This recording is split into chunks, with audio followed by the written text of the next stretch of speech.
Switches and crossings play an essential role in connecting the rail network.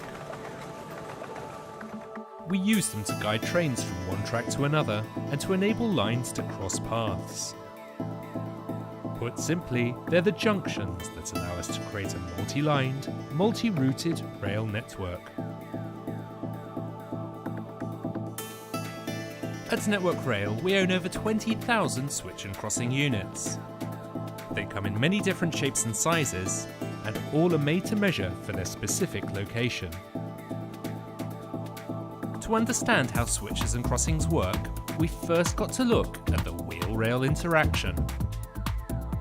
Train wheels move along the rails guided only by the pound-coin-sized area of wheel that sits on the railhead. The wheel rim, or flange, doesn't normally touch the rail. Flanges are only a last resort to prevent the wheels becoming derailed. A switch can guide a wheel in one of two directions. A crossing creates a gap in the rail for the flange to pass through. This is a switch.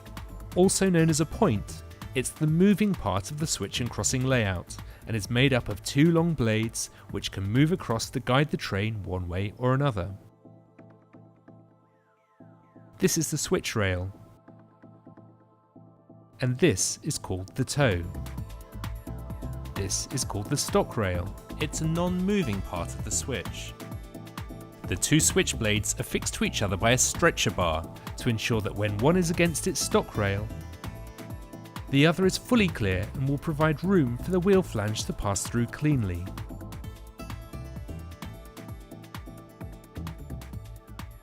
This is a crossing. It's the non-moving part of the switch and crossing layout that allows a train to pass in either direction once the switch has been set. This is the nose of the crossing. Either side of the crossing area, wing and check rails are provided to assist the guidance of the wheel sets through the crossing.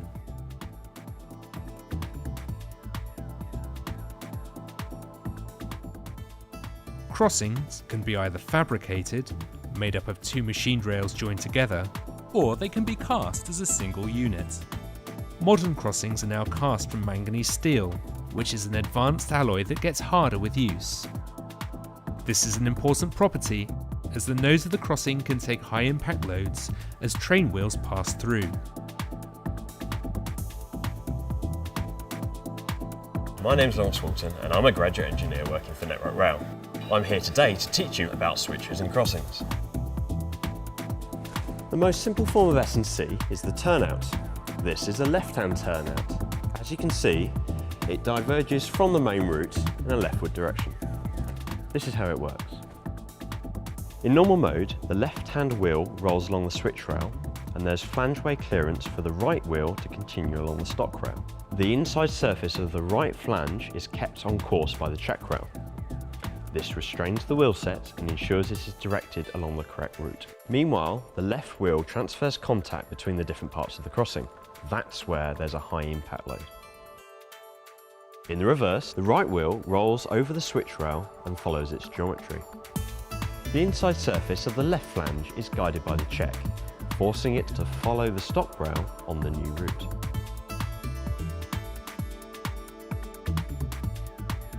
And the right-hand wheel makes a crossing, again impacting a load on the crossing nose. There are many different types of switch and crossing on the network. They include turnouts, diamonds, crossovers, and slip diamonds. The type we use is determined by a number of factors, including the number of lines involved, frequency of use, and running line speed.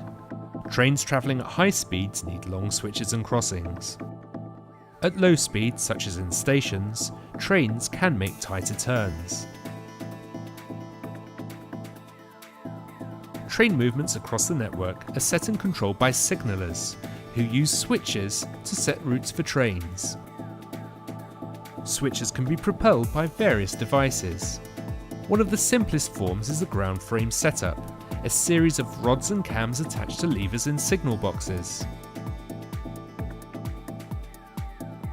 these are now largely being replaced by remotely operated hydraulic and electromechanical devices. Seen by rail sides all across the country. This is an HW2000 points machine. This is electromechanical. What we have here is your drive motor. To check the motor has done its job, over here we have an interlocking and detection system. Detection tells us when the points have completed their travel and locked. Locking holds the points in this state so they cannot be physically moved, so when a train runs over the top it remains in position. Facing point locks are one of the most important safety features on the S&C layout. They ensure that the points cannot be moved when set. This is important because failure to lock the switches could cause a derailment. As engineers, we face an ongoing challenge to maintain and improve our switch and crossing assets. Trains can create large impact and lateral forces as they change course, and these forces can cause wear and deformation. Switches and crossings therefore have a limited lifespan before we need to replace them. Less than 5% of track miles are made up of switches and crossings, but over 17% of our maintenance budget is spent on them. We'll continue to research and develop new inspection techniques and material usage to increase their performance. It's all about creating a network that's safe, reliable and efficient. It's what we do.